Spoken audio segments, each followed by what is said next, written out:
I'm getting to the bag, ayy. Got the foot on the gas, pedal to the metal when the lane moving fast, ayy. Ayy, let them all cross. If they hate, then let them hate and make a bigger boss, ayy. What is up, ladies and gentlemen? We are back. We are not live, but this is the Freight Coach podcast. And I got a couple of great guys here on the show. And we're literally just going to talk about best practices. We've already been going for about 20 minutes, and then I realized I hadn't hit record yet. So we're going to do that. And we're just going to drop some knowledge. They've created something out there that I'm passionate about, and that's education, best practices, putting that all out there to help elevate the industry. And they've created the logistics war room amongst their day jobs as well, about going and putting all of this together and creating a community to help the industry out. So I have PJ Zarskus and Paul Lang on the show. Fellas, thank you so much for taking the time to join me today. Thanks for having us. Yeah, thanks for having us, Chris. Looking forward to it. No, absolutely. So, I mean, I start these shows very, very similar. How'd you guys get your start in freight? When did you guys run with that, man? And we'll go from there, because I love telling everybody stories about what brought them into the transportation industry. Sure. So been in logistics now 13 years. Same start as most people. Just kind of fell into it. Went to the career fair in college. Ended up going up to a booth, getting a job with Command Transportation. Moving to Chicago, was with Command Transportation until 2015 when Echo Global Logistics bought us out.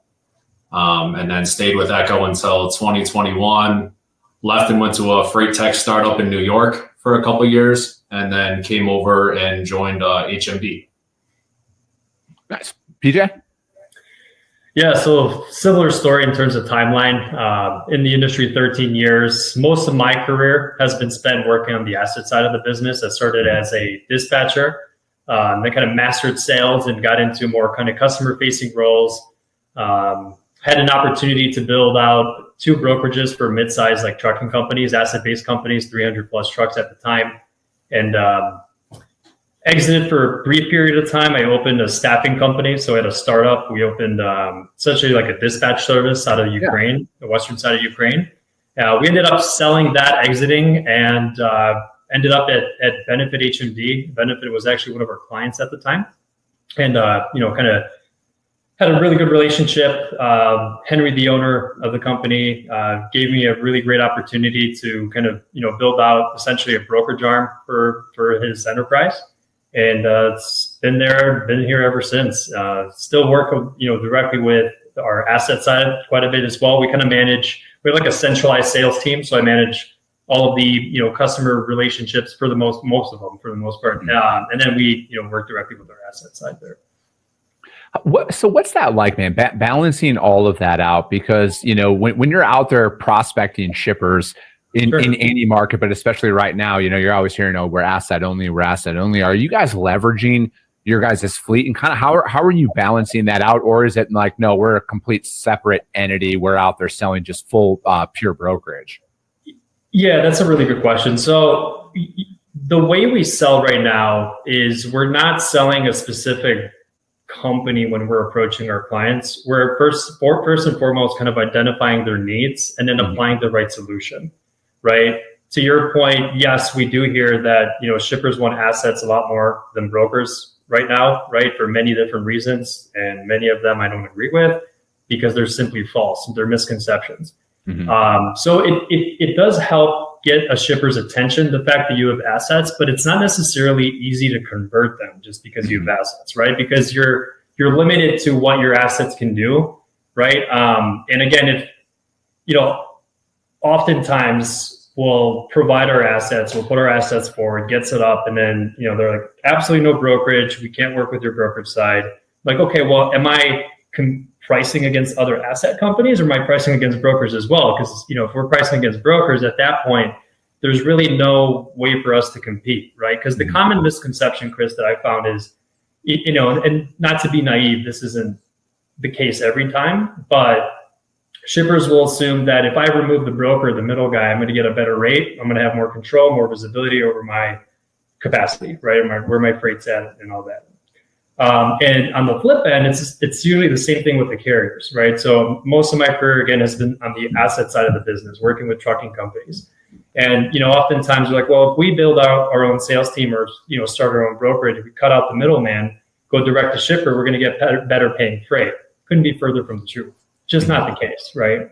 So it does help to get in the door, and we've been very successful, but you're somewhat limited, right? Because you have specific corridors you're going after with your assets. There's things that they will do and they won't do, right? So, and also with HMD, they are a very legitimate carrier, right? Which is really good news. But right now, and we kind of briefly spoke about this before you hit record, it's difficult to compete because of what's going on in the industry, right? Yeah. So they've been around for 30 years. All of their equipment is very well maintained, brand new trucks and trailers, fully OD compliant, right? Mm-hmm. So the competition, like our OpEx and CapEx, is significantly higher than some of these other guys, right? Yeah. Because we can't run 650, 700 miles next day morning delivery, right? Where carriers that are a bit more flexible, right, can do a revenue play, lower rate per mile, and the math works out for them at the end of the week or month. But it definitely helps. It helps being asset based.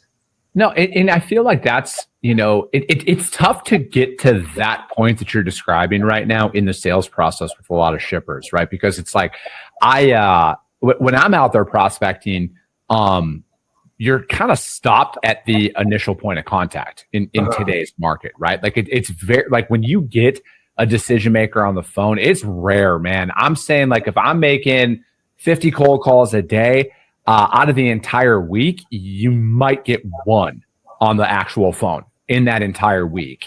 And then from there, it's like, again, you're following up, you're hitting the, shipping prompt or legit, operator, logistics, trying to get to anybody just to answer the phone, just to even qualify that prospect, right? So it's like from my seat, like I talk about often, we're very niche specific, right? Full truckload, little bit of Sprinter van work, but that's all for existing customers. When I'm prospecting people, I'm trying to find out, do you move full truckload or are you LTL?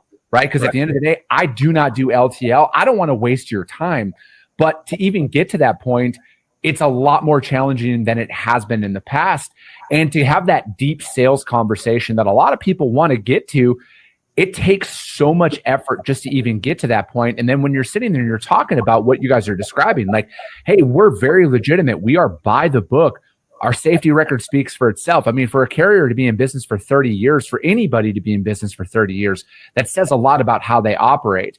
And to compete with what is out there. And again, I interview a lot of people for this show. I hear a lot of the behind the scenes chatter, and there's carriers out there who have a moratorium or a pause on their payments right now. So they are running at $1.20, $1.30 a mile. So it's like, there's a lot of talk out there. Why are rates as cheap as they are, and this and that? And we're not here to argue about cheap freight or anything like that or talk about that, but that's what you guys are competing against. That's what we're competing against. I mean, dude, I just, as a joke, I was kind of hoping I didn't win the load, but like, I quoted a customer like $1.60 a mile on a dry van load.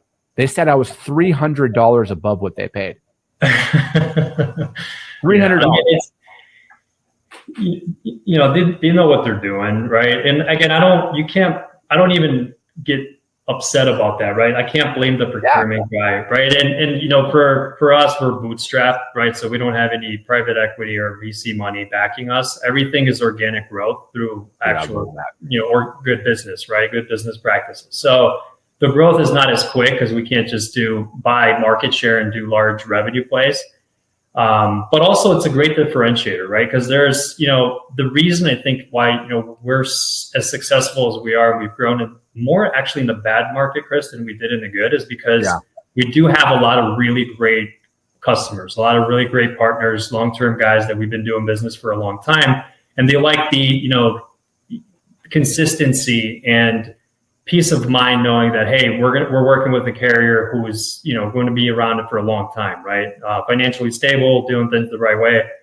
So it does help. But yeah, I mean, the rates out there are just right now insane, right? And again, you can't blame the procurement guys. I mean, if I'm in his, in that position, and a VC-backed brokerage comes to me and says, I'll give you $1 a mile rates, or I'll beat your lowest cost for, sure, award it to them for 6 months, for 12 months. If the service is there and they're doing good and you're able to spend someone else's money, go for it. I mean, you can't blame them. It sucks, but at the end of the day, if I was in their shoes, maybe I'd do the same thing, right? I mean, I think we all would, right? Because everybody out there has a boss at the end of the day. A lot of the shipping managers, procurement managers, whatever on that side, they all have a boss that they have to answer to at the end of the day. And if somebody's coming to them with like a legit 15 to 20% cost savings and they can actually execute upon that, that in theory is money that they do not have to pass out down to the end user. And if we're looking at just the overall economy right now at scale, if you pull in consumer credit card spending, and credit card debt is at an all-time high out there right now, people are literally in the grocery stores going down those aisles and they're like, $1.50 for or $3 for a dozen eggs, or $1.80 for a dozen eggs. Who are you going to buy? Most Americans right now are going for the $1.80. And if we're tying that back into the supply chain, if there's somebody who's coming in and offering that, now that is a cost that they do not have to pass on to the end user at that point. So of course they're going to entertain that. But again, I feel like that's a short-term blip. That if you're looking at the longevity aspect of relationships, which everybody under the sun sits there and say, oh, we want long-term partners, we want long-term relationships, we want this, we want that. It's not sustainable, right? But I feel like the appetite for that style of sales is like slowly going away, because now we are fighting a whole new battle on the front of identity theft, fraud, double brokering, triple brokering, all of that stuff out there. And then some of these manufacturers are paying for freight 3 times now, because at the end of the day, people are coming after to get their money. And, again, so it's like, is the cost actually worth it in the long run? And I feel like more of the larger shippers out there, they are factoring a lot of that into their assessment on who they're going to work with. So it's like, I feel like the more financially stable companies that have been around for 30, 40, 50 years in the coming months or years are going to have a lot easier time to develop business, because the financial stability of their organizations are proven at that point. And that is going to be a larger factor coming up, because I feel like we are teetering on that edge of a severe tightening in the market, because, again, you can pay attention to the financial data out there of companies, and, with Wells Fargo and all of these lenders are out there talking about this stuff. Right. It's got to break eventually, right? Because you can only max out so many credit cards. You can only not pay your bills for so long before people start seizing your assets. Right. And I wish everyone had that thought process as well. But yeah, when you see brokers pushing their payment terms from 30 days to 45 or 60 to pay their carriers, they're living on borrowed time, trying to, live on the float and extend their runway a couple more months, or carriers delaying payments on their assets, making the minimum payments. People come to collect, I don't really know where my assets are. They're on the road. If you want to repo it, go find it. When people are going to those measures, it's bound to break. Right. And the scary part is, they're still not profitable. They're not even paying for their assets. They're still manipulating logbooks and still can't, turn a profit, which is insane. That this just, goes to show how bad the market has gone. Right. But, also, I think there's quite a few things that could happen that could flip this, as well. Right. It can go the other way. And to your point too, Chris, is how do you quantify the risk you're taking as a shipper, right? By going for that lowest cost provider, right? It's exceptionally difficult to do, but I think there's a lot more noise. I think the customer behavior is changing, and that's, I think, part of why we've been actually seeing now inbound leads come in with HMD, just by shippers looking for carriers, like looking for asset companies, looking for companies who've been around a long time. Yeah. And I also look at it that, I forget how this saying goes, but if we go back over the last 5 years and you factor in COVID, you factor in all of the disruptions that happened, freight sitting on docks for days on end because there wasn't any capacity out there. And then it kind of normalized there for a while. I feel like people, and by people, I mean like most shippers out there, not saying that they're not looking for new providers or anything like that, but they are comfortable with who they have, and they would rather take a proven, like they know what they're getting with it, as opposed to the fear of the unknown, because there are so many shitty providers in the industry as a whole. There are so much inconsistency that's out there. I understand why they don't want to onboard any new providers, because again, at least you know what you get. Like it might not be the best communication out there. It might not be the best, but it's acceptable, and people fear change more than anything. Right.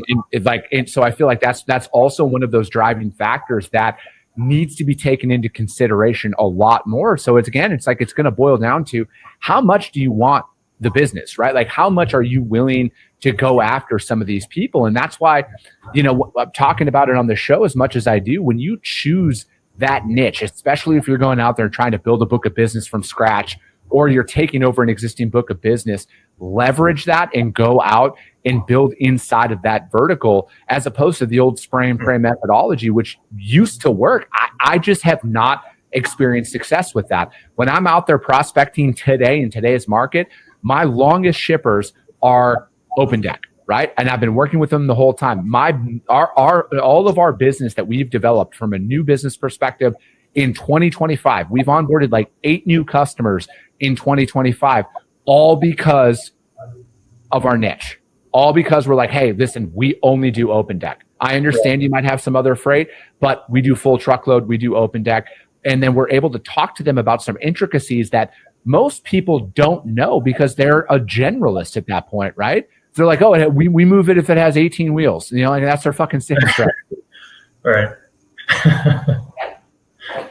So, I just look at it as like, if we're out there and we're trying to do anything right now, and I honestly am so sick and tired, you guys, of people holding on to the, when's it going to change? When's it going to change? When's it going to change? I think people need to start accepting the fact that it might not change. And how are you going to grow in that time? Because there are people out there that are onboarding new providers. My business is proof of that, right? Like I had 0 customers when we started this about 2.5 years ago. 0 customers. All right. We had nothing. We had 0 revenue guarantees. We had no, here's a book of business, go out there and make this work. It has all been built from scratch. Okay. So I know people out there are onboarding new providers. It just takes a hell of a lot longer than it used to. Yeah, the sales cycles are longer. Guards are up high, right? So to gain someone's trust, it's a bit more difficult with what's going on. But yeah, we have a lot of similarities, Chris, in between our two businesses. We also started from scratch, bootstrap, right? Organic growth.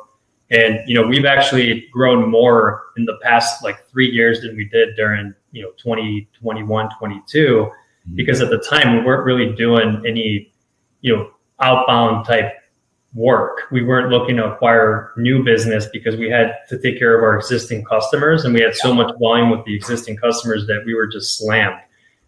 We did grow in terms of personnel, but not to the extent where we had to lay off people after the fact, right? But now we're actually averaging with our outbound sales team about 5 to 7 shippers a month that we're getting into the door with. Obviously, conversion is a bit different, right?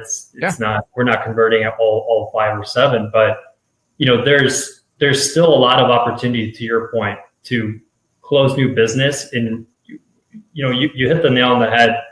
We're working as if this is the market for the next 2 years. Like that's our mindset. And it's like, look, when it flips, it flips. There's too much noise out there, right? Obviously, know what's going on in the marketplace to be able to kind of hedge and protect your customers in your own book, and plan for capacity and that kind of thing. But realistically, I don't see anything big happening, right? If I've had a conversation a few weeks ago with, I don't know if I want to bring up names, but it was a senior vice president of a very large insurance firm that we insure through. Yeah. And, I think a more kind of nuclear market disruptor that could possibly come is if insurance companies require direct integration to carrier ELD devices to be able to insure them, especially like net new carriers. Yeah, that was a requirement and or a mandate. So that would be COVID 2.0 fallout, if not worse, right? And they're already incentivizing carriers for these integrations to give them better premiums and that kind of thing. But if that were to happen, you're looking at a completely different market, right? And I'm not even saying I'm for it or against it, right? Because I would be lying if I said, look, we know from a brokerage perspective, we do have carrier partners that, we leverage and we know how they operate and they do a phenomenal job, right? But it's just, that could be huge. No, I know what you mean, man, because that takes away any and all opportunity. And again, I'm not saying anybody's doing it, but it takes away any and all opportunity to maybe stretch out a couple extra miles a day. And, when you're running by the books like that, right? Because again, general rule of thumb. And when I'm out there even selling to customers, right? Like I just tell them, I'm like, hey, 500 miles a day, that's average. If they got a clean hours for the day, 500 miles is about what they can average in a day. And that's pretty standard out there. But yeah, anything above that, like, yeah, man, I've been doing this for too long, man. I remember back when, paper logs, and I can say this about my father because he was an owner operator for 40 years and he can no longer testify as he's not with us anymore. He had multiple logbooks in his truck. All right. Like I was there and I was holding them in my lap and he's like, hold on, hand me that one. So like this industry's evolved, but what you're describing there, PJ, stops everything, right? It stops everything because you become uninsurable if you break the law at that point. And then like they have record of it, you'll never be able to get insurance ever again. Yeah, and with AI advancing so quickly too, it's just becoming easier and easier to catch, right? Yeah. And again, I'm not saying I'm for it or against it. Honestly, it's a very debatable topic of how much drivers can drive, right? Good drivers, but yeah, I mean, it would just and the guys that are somewhat flexible. Not everyone's doing right what you see online. Strong soul surrogate 1,000 miles the next day. They're doing minor adjustments here and there, right? But the issue becomes, planning becomes so much more sophisticated and labor intensive. So like if you have you're on a routing guide for a shipper and you get business, right? You're planning ahead for that truck, right? If one false move with the driver, there's still human error everywhere, right? Traffic, something that happened you couldn't account for or plan for. Now it's a domino effect. Now you have to replan, and all of that costs money, right? Mm-hmm. So your operating cost goes up. That's the problem, right? So if guys are a bit more flexible, they're able to, still pull through, right? You just have more flexibility. That's all. But I don't want to hang on this topic too much because it's no. I know what you mean, man. It is, but there are a lot of factors that are kind of coming down the pipeline right now, and I talk about that on the show as well. Like with the current administration, there's a lot to be seen on what is going to happen here in the industry. But again, you can't. Like I think one of the biggest frustrations I have with a lot of talking heads in the transportation industry is a lot of people are putting out a lot of content that aren't actively working in the industry. They're just talking heads now, right? And again, it's like, I'm not here to knock anybody's hustle at all, but it's very different when there's people out there creating content who are actively operating in the industry, right? Yeah. Just like with you guys with the logistics war room, for example, there's credibility there because like you guys are doing the job. And I try my absolute best when I'm choosing guests to come on my show to ensure that they are in the industry and actively working, whether it's building a company up in the industry, doing something and not, I'm a former this, I was a broker for 4 years and now I'm doing this. It's like, man, with all due respect, if you were operating in this industry pre-COVID and you haven't been working in it since, it's not the same thing. If you have only sold in 2020 and 2021 and you built a book of business, then again, building a business isn't easy.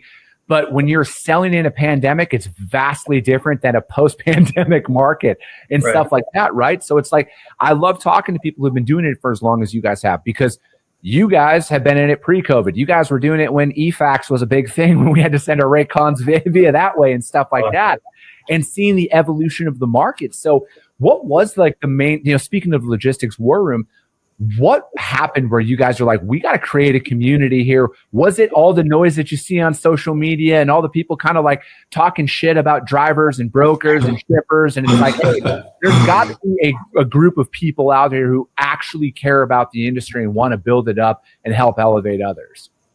Right. And yeah, exactly what you're saying. I mean, a lot of it was the posting on, not to bash LinkedIn because I love LinkedIn, but like people post on LinkedIn, funny memes, people who, you know, worked in operations for 9 months at a carrier and then somehow they're a logistics expert, you know, telling everyone how it should operate and how they should do consulting.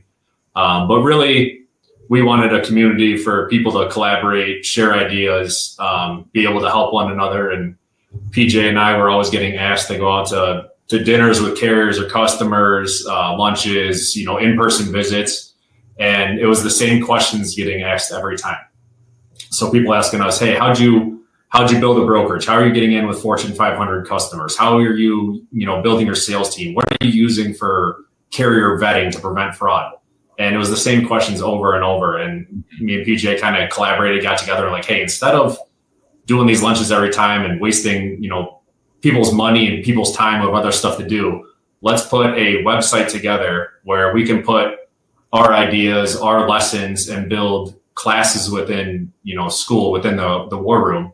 Yeah. And use real examples we had. You know, let's pull our HubSpot, you know, highest email open sequences for cold email outreaches. Let's put a course together on that. You know, let's take the softwares we use for vetting, put it together, put into a course.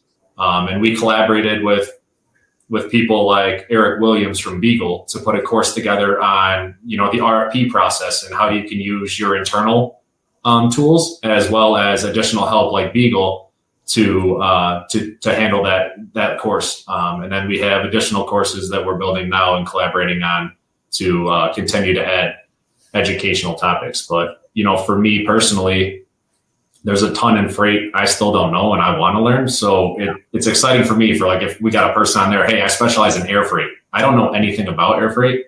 Couldn't tell you how to do it. So I would love to collaborate, build a class and put that on there to get, you know, expertise and learn myself.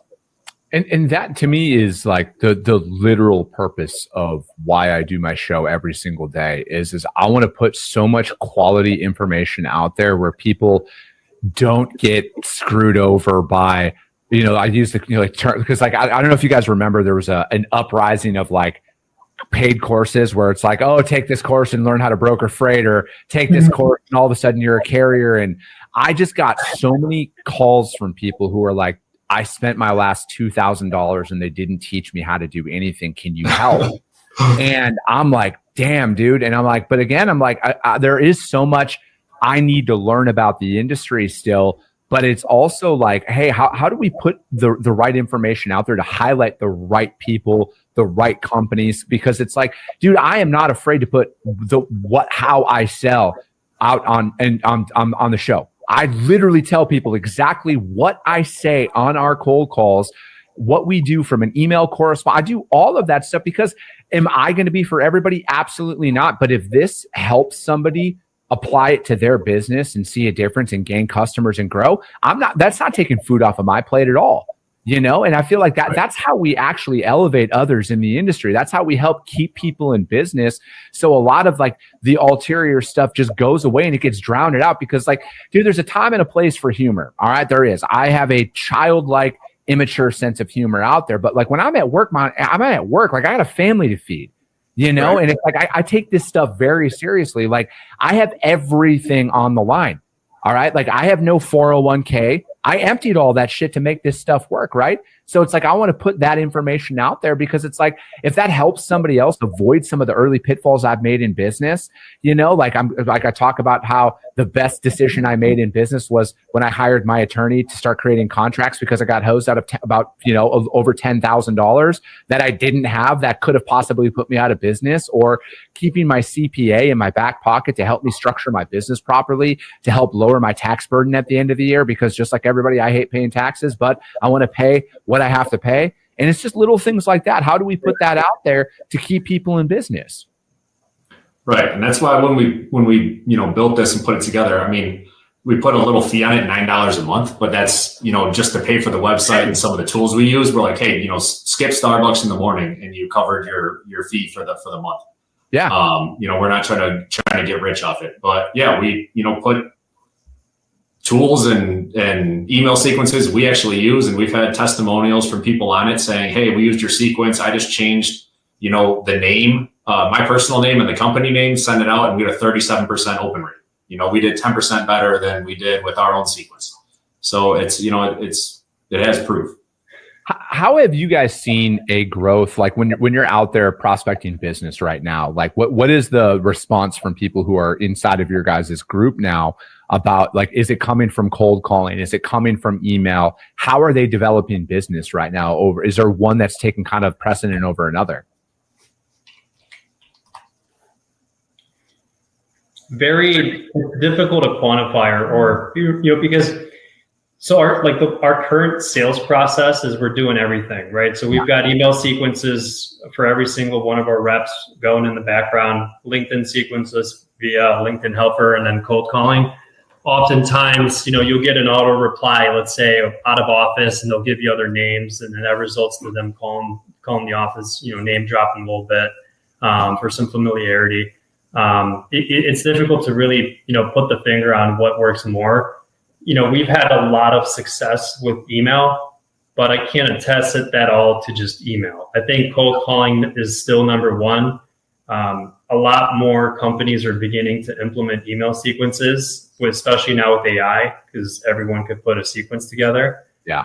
So I think cold calling at the end of the day still reigns supreme in my personal opinion, because if you want to, get in front of someone, you got to talk to them, right? You talk to them, you can explain your service offering, you can ask the right questions and learn more about their business to see if you're a good fit. There's just a lot more to it, right? But we ultimately have, like a 2-call type system internally. And then we always push for discovery calls. So calls like these, right? Like Google Meet calls where we can, get 30 minutes of their time, learn more about their business, and to see if we're even a good provider in the first place or a good match for them. And we can solve for some of their problems, and obviously gives us some time to open up a deck, walk them through our service offering, our companies, who we are, what we do, what's our specialty, that kind of thing, right? But it's difficult to say, email. I think it's both, right? Volume negates luck, really. Everything, throw everything at it. Have you guys heard of Jeb Blount, the author, before? I have not. No. Yeah, I would honestly highly recommend getting his books. So I found, I don't even know how I bought his first book, but it's called Fanatical Prospecting. And just like, because again, I think a lot of people overstate where they're at in the sales process, right? It's like, oh, I got this hot prospect. And it's like, have you ever actually talked to him on the phone? Right. Just because they have a cool logo and a nice website, So like he helped me streamline a lot of stuff, because it's like I was spending too much time in between calls, So it's like so now what I do when I'm going out there, man, I preload 5 calls at a time. So I like to have all the company's websites up just in the event that they actually answer the phone. I want to have specific questions preloaded for their product out there. So I do that 5 at a time, man. And I actually, if I've never talked to the prospect before, I stopped leaving voicemails because I never got called back. But it also took a minute of my time away from it. Because again, to your point, and I bring it up, PJ, because he said it best, man, it's all about volume, man. You need to get in front of more people. And if you're wasting time leaving voicemails with somebody that you're never going to get a call back from, because dude, I don't reply to voicemails. And it's even from people that I know, dude, I'll just shoot them a text back, like, I'll call you later and stuff like that. How many people are actually listening to them?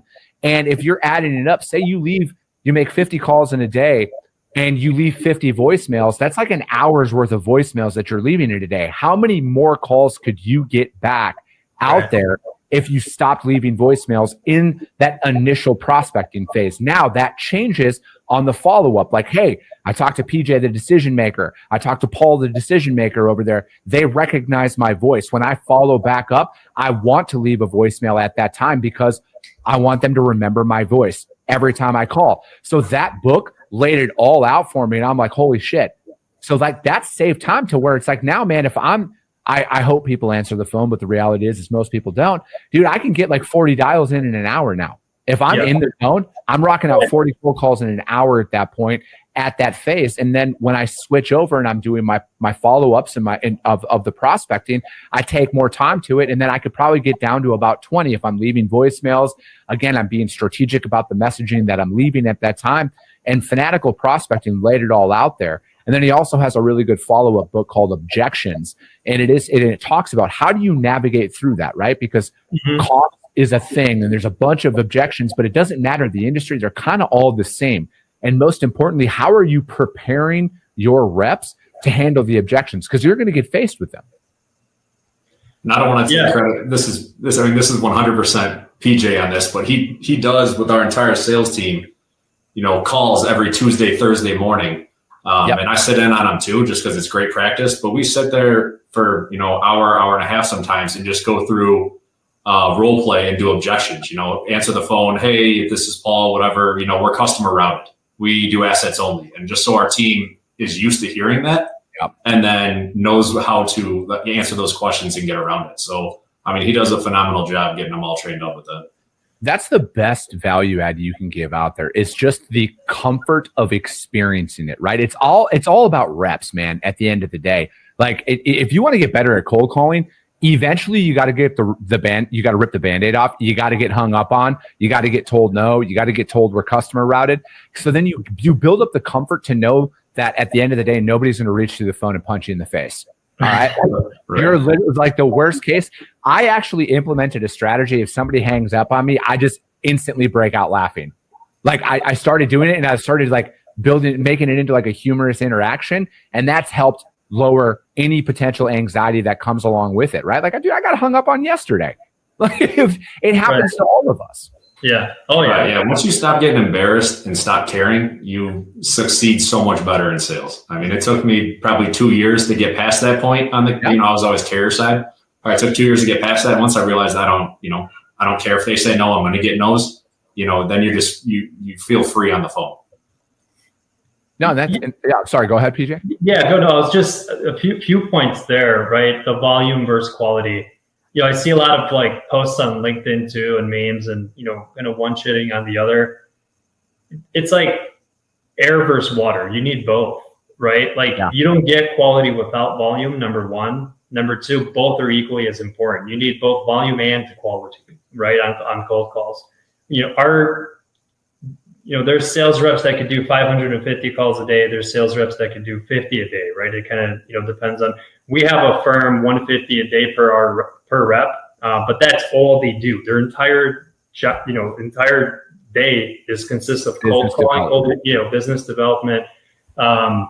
So they have the time, for that, but they're also quality calls. They're not on dialers, right? They're quality calls. They're doing some preliminary, kind of surface level research on the client.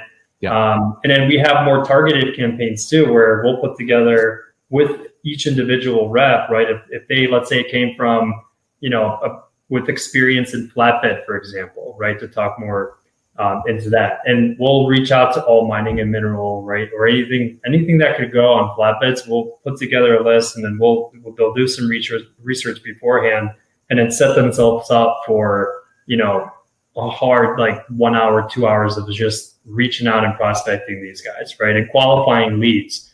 So that's one thing. One other thing is we did convert 3 customers by leaving a voicemail, just a heads up. So we did get lucky. However, you were correct, right? So if you're able to save time on not leaving, because the odds, it was maybe 3 out of, 5,000 or something, right? So the amount of time that you can, save by not leaving those voicemails could equal more business, right? So, but I did want to say that if anyone does leave voicemails, we did have 2-3 conversions via voicemail. And that's the thing though, like PJ, like the best part about it is people need to develop their own style as well, right? Because like at the end of the day, and this is why, like, I'm not anti using a script, but I'm more like you need to provide a framework and let them develop their own internal script as they're going out there. Because like literally, and I've learned this as being a father. I can tell my son one thing 100 times. PJ, you come and tell my son the exact same thing verbatim. He's to be like, "Oh, PJ, I never thought of it like that before." Like, motherfucker, I told you this. Like, it's like it's just sometimes it's just the messenger. It's not the message itself, right? And I love what you said. Like, dude, if your whole job every single day was to just develop business, you better be hitting 150 calls. Like, it's 20 dials in an hour at that point, right? If you're working 8 hours. But when you factor in, if you're doing a cradle to grave, right? Like, it's like that's the style that we're in right now. Right? Yeah. And dude, and it's like I love the fact that we're busy some days and we can't make our sales calls because that means our existing customers are giving us freight. And our approach is we need to capture the revenue that we have as opposed to the revenue that we don't. And that's kind of just the way that we're building it. But again, our whole philosophy is like, as we build up our team, like our plan is I am going to 100% lead sales until we hit 100 million a year in revenue. I will be hands-on involved in the sales process, and we're going to build up an operations team behind us at that point, because I was told this by a friend of mine who has built a business from scratch that now does over 100 million. And he's like, that was one of his big pieces of advice he told me. He's like, dude, lead sales until you're at that point. Then you'll have the resources. Cause he told me, I spent a couple $1 million on salaries that returned nothing at that point. Oh man, we see that everywhere, especially on the carrier side, right? Yeah. I want to grow a brokerage. I want to get direct shipper business. What I'm going to do is I'm going to poach someone from Coyote, Echo, or C.H. Robinson, pay them $250K a year, and then they're going to bring their book. And a year goes by, nothing happens, right? And they lose a lot of money because it's not the same.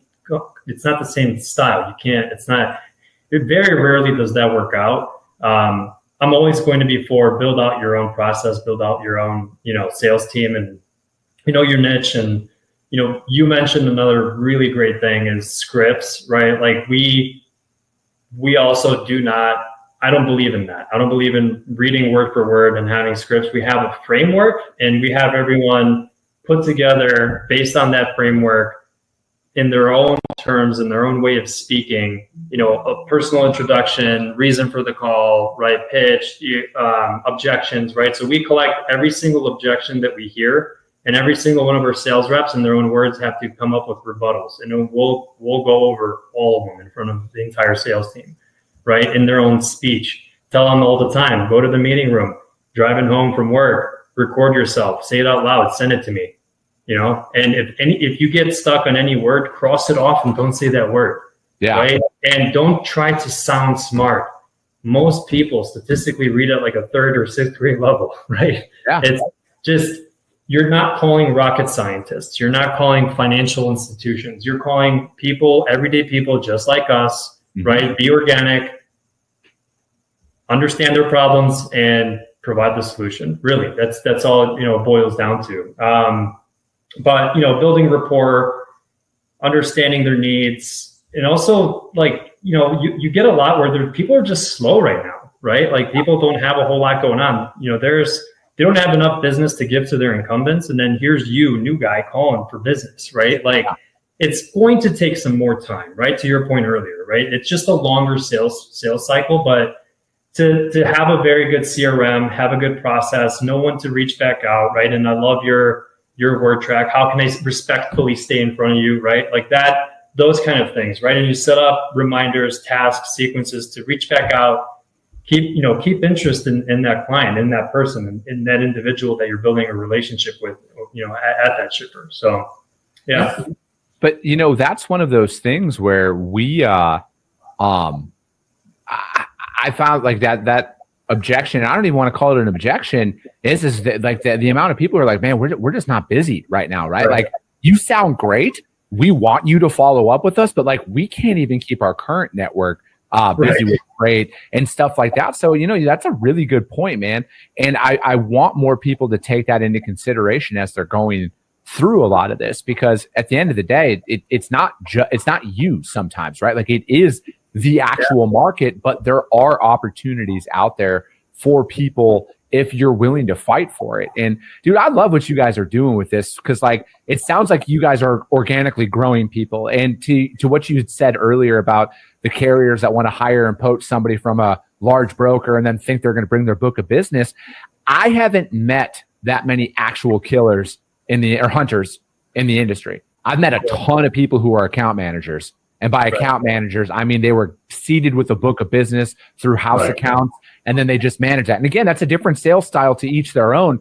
But the people who want actual hunters and killers to go out there and bang out 100, 150 calls a day, every single day to onboard an account, it's a rare breed, man. There's not a lot of people out there who can mentally go through the anguish of being told no 99.9% of the time. Yeah, 100%. And if you look at most of the big brokers, if you look at their top reps, it's probably someone from the C-suite or someone that quit and those accounts got passed down because they were an ops rep for them. Yep. Or, they just stuck around long enough to where they got 10 accounts passing their name and now all of a sudden they're running some huge Fortune 500 company's book. Yeah, and that's exactly it. More times than not, the number one sales reps are through attrition. They just gathered the best accounts because they've been there the longest. And, again, it's a different style. Managing an account that was handed to you serves its purpose. Obviously you need that. There's a lot of value that is brought from it, but that is a completely different strategy from bringing something from an idea to execution and then to fruition. Right. And I think that's where a lot of the big brokerages are realizing they can save money is, hey, why are we giving this guy 15% of the GP when we just put the accounts in his name? Let's go ahead and drop it down to a managed trans and give him 8%. Yeah. And that's exactly it, right? Or else they're looking at it and they're like, hey, this rep was making $400,000 with commission. Let's just salary them at $250,000 and then we're going to save $150,000 at that point. And, again, and then some of these guys, it's you have a tough conversation because it's like, are you worth that out there in the market if you can't develop a business? And I would argue not at all. If you can't develop a book of business, you're not going to be compensated for it. For sure. So dude, I think how do people reach out to you guys about the logistics war room? Because again, I feel like it's pennies. Like you said, man, it's a cup of coffee in a month, to get in on something like this. Because if you guys are out there and you guys are creating these courses and these tracks, and again, I love highlighting individuals like yourself because you guys are in the industry, right? Like you're not outsiders trying to market yourself as experts. Would you say 3 months as a carrier rep and all of a sudden you're a logistics expert? Right. And that's kind of the whole, mentality of the war room is, a community execution first community, right? So my LinkedIn header or whatever it's called is execution over theory. We don't theorize, right? Like everything. And we don't call each other experts. Like we're not necessarily experts because we have to keep evolving, right? So like anytime we go into what's going to happen in the market, right? I don't even feel comfortable speaking to that because I'm just going off my tribal knowledge. There are genuine experts who know a lot more than we do within the war room that can give real advice and that we go to on every single day. We check in with them to see what's going on, right? And because that's just not our field. And we want to continue to evolve, continue to learn, get better. But really, most of what we've done is like, hey, here's what's worked for us and we've done really well with. And you take it for what it's worth, right? Implement it, and people have, to Paul's point, implemented, and we have some great case studies, right? And that's huge for us, right? Is the collaboration, right? And then we've had people ask too, why are you giving away all this information? Why don't you just make your own, keep this to yourself, grow your own business? Well, number one, this is a $3 trillion pie, making up 9% of the nation's GDP, and 70% of that is truckload. Like the fact that, to think that, Chris, you and I are going to compete, it's like you and I trying to drain the ocean with buckets. Like you're not even making a dent, right? Like there's so much business, so much opportunity out there. And the war room has genuinely opened, not just for us, but people within the community, so many doors that I didn't know were there, right? And we're evolving quickly. We don't unfortunately have a website just yet. Again, this has been kind of duct tape and bubble gum together after hours, when our kids are in bed. But yeah, so it's all over LinkedIn. If you go to any one of our LinkedIns, there's thank you for links to join the board. There you go. You could also just go to school.com. And then within the school platform, look for logistics war room, and it should come up right away. Perfect. No, I love it. And, again, I feel like I'm going to have you guys back on in a couple of months. We'll do the live show on that one though as well. And, anything I can do to help get this out there. I mean, by all means, you guys check them out. If you guys cannot find the Logistics War Room, PJ, Paul out there at all, hit me up. I will gladly put you guys in contact with them. That will be it for today, ladies and gentlemen. As always, if you get value in what you hear, subscribe to the show. You guys are feeling really ambitious after this one, which you should be. Rank the show on iTunes and Spotify, because if you saw value, your network's going to see value as well. I appreciate you guys. I love you guys, and we'll be talking to you soon. Came back with a bang, window down, yelling out money, anything. Hey, ooh, got the foot on the gas, pedal to the metal when I'm getting to the bag. Hey, got the foot on the gas, pedal to the metal when the lane moves